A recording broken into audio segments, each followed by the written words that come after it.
Welcome to Math with Tan. Today, we are going to find all real and complex roots for a higher degree polynomial. Consider the equation x minus 5 to the sixth power equals 729. By bringing all terms to the left, we recognize that 729 is 3 to the sixth power. We can rewrite these sixth powers as the squares of cubes. This perfectly matches the difference of squares identity. Applying this, we split our equation into two separate cubic factors.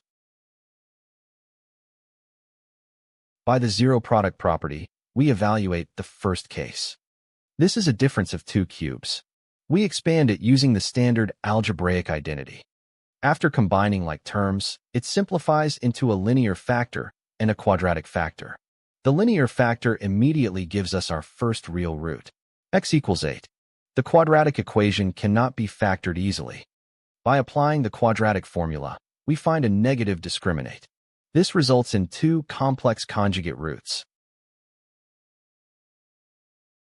Now for the second case, a sum of two cubes.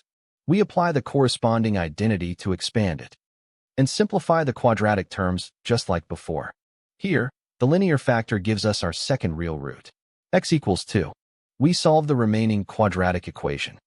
Using the quadratic formula once again, we evaluate the negative discriminant, which reveals our final two complex solutions. In conclusion, our original sixth-degree polynomial has exactly 6 mathematical roots, 2 real roots, and 4 complex roots. Here is the complete solution set. Now it is your turn. Try to solve for all real and complex roots in this similar equation. Share your exact answers in the comments below.